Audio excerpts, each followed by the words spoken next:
कलयुग अवतार गुरु नानक देव जी की जन्म साखी आप श्रवण कर रहे हैं।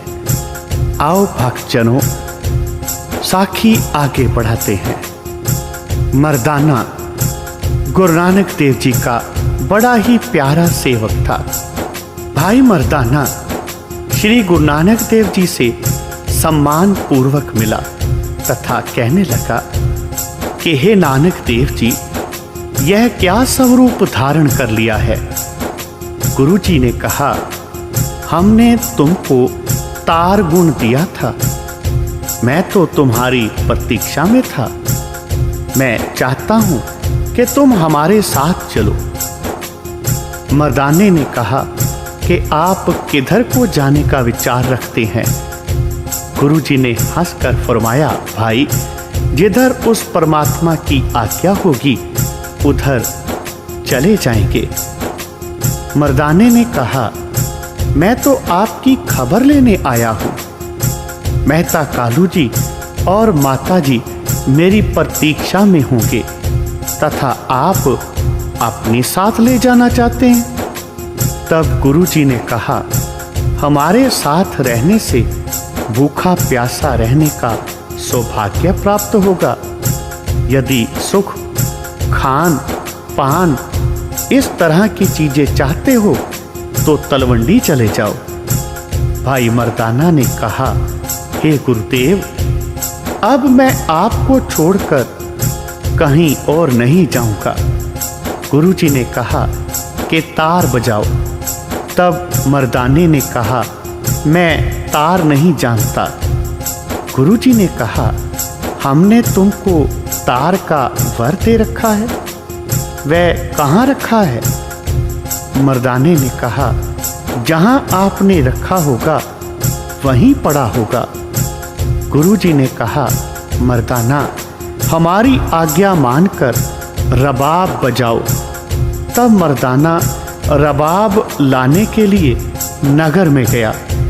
उसने एक मिरासी साज बजाता एक पठान के सामने देखा। तब मर्दाने ने उस मिरासी को कहा, हे मित्र, मुझे एक परमात्मा का अन्य भक्त बुला रहा है, इसलिए मेरे साथ चलो। दोनों चल पड़े। रास्ते में उसी मिरासी ने मर्दाने से पूछा, क्या आप भी मिरासी ही हो। भाई मर्दाना जी ने कहा, जी हाँ। उसने पता पूछा तो मर्दाने ने कहा, मेरा नाम मर्दाना है और राय की तलवंडी का रहने वाला हूँ। इतने में वो दोनों सतगुरु जी के निकट आ गए। उस समय गुरु जी समाधि में थे। मर्दाने के अनुरोध से उसने रबाब को बजाना प्रारंभ किया। गुरु जी उस्तान अवस्था से आए तथा कहने लगे, हे मर्दाना जी, अब तुम रबाब बजाओ। मर्दाना रबाब बजाने लगा तो उससे रबाब बजे नहीं, क्योंकि मर्दाना रबाब बजाना नहीं जानता था। गुरु जी के वर के प्रभाव से मर्दाने ने ऐसी रबाब बजाई जिससे जंगली पशु भी मस्ती में विभोर हो गए। गुरु जी को प्रसन्न देखकर मर्दाना जी अत्यंत सुख सागर में मगन हो गए।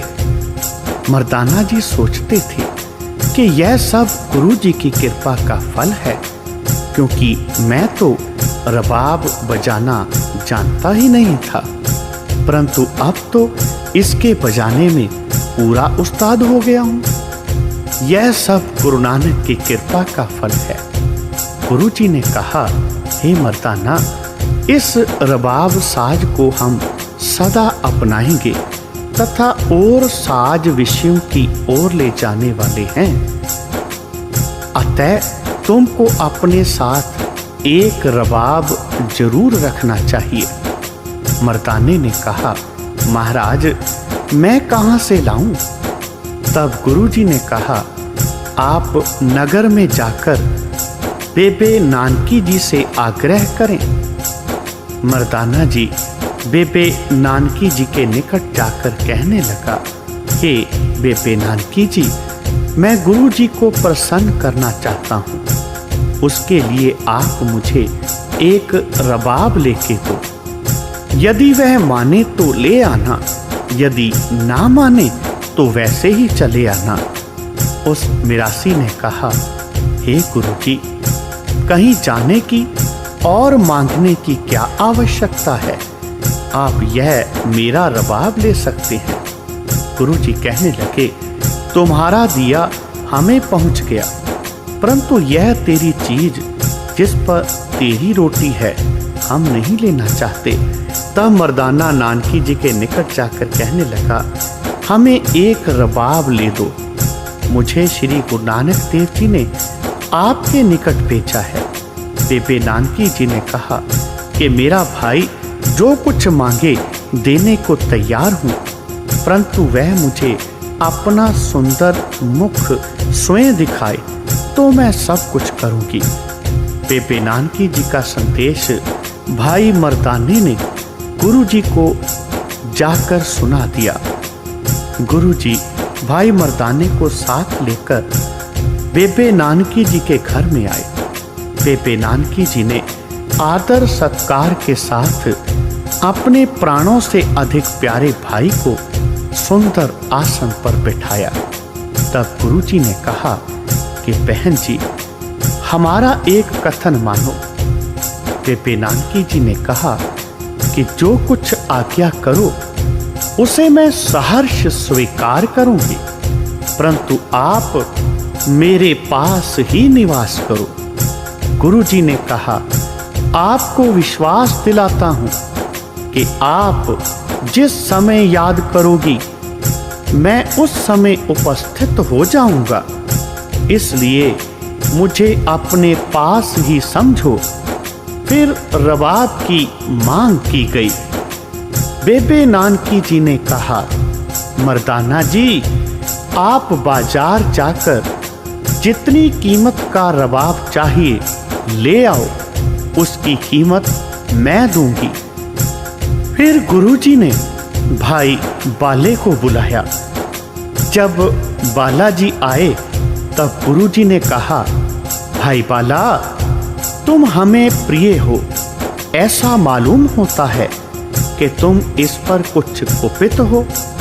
बेचारा बाला कांप कर कहने लगा कि हे गुरुदेव, मेरी क्या शक्ति है जो आपके लिए मेरे मस्तक पर एक बल भी पड़े, परंतु यह संसार अनेक बातें करता है। गुरुजी ने कहा, हे बाला, संसार श्वान तुल्य है। तू हमारे शरीर के माता पिता के लिए संदेश लेकर जाओ तथा उनको शुभ संदेश दे आओ। भाई बालाजी तो तलवंडी को चला गया और भाई मर्दाना रबाब लेने चला गया।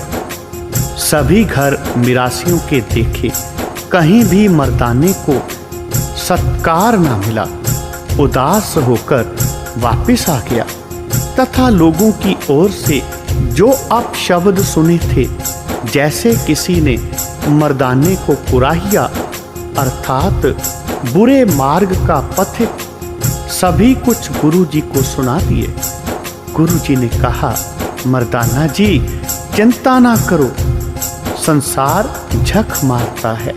यही संसार एक दिन तेरी स्तुति के गीत गाएगा। अब तू जा और अच्छा रबाब लेकर आ। भाई मर्दाने ने कहा, गुरुदेव, रबाब कहीं प्राप्त नहीं हुआ। गुरुजी ने कहा, हे मर्दाना, इसी वन में एक गांव जाटों का है, उसका नाम अकबरपुर है और 2 नदियों के मध्य में है। वहाँ एक मिरासी का घर है, उसका नाम फिरंदा है और उसे फेरू भी कहते हैं। उससे रबाब मांगो, यदि ना देवे तो हमारा नाम लेना। मर्दाना जी ने कहा, गुरुजी, कीमत के रुपए भी तो चाहिए। गुरुजी ने कहा, रुपए बेबे नानकी जी से ले लो। भाई मर्दाने ने बेबे नानकी जी से 700 रुपए लेकर गुरुजी के दर्शन किए। गुरुजी की आज्ञा पाकर मर्दाना रबाब लाने के लिए चला। 3 दिन मर्दाना उस गांव में पहुंचा। फेरू फिरंदे का पता पूछता फिरता था। 2 दिन तक उसका कोई पता नहीं चला। मर्दाना निराश होकर वापस लौटने की सोचने लगा। जब फिरंदे को ढूंढते ढूंढते मर्दाने को 3 दिन व्यतीत हो गए, तब फिरंदा अचानक मिल गया। फिरंदे ने पूछा, आप कौन हैं?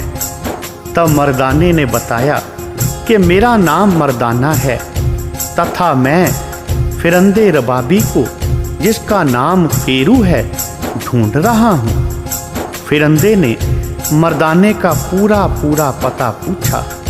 मर्दाने ने कहा, मैं तलवंडी राय का रहने वाला रबाबी हूँ। गुरु नानक देव जी एक साधु हैं, मैं उसका सेवक हूँ। उसकी आज्ञा से मैं आपसे रबाब, जो एक प्रकार का साज होता है, लेने के लिए आया हूँ। आप मुझसे कीमत लेकर वो रबाब दे दो।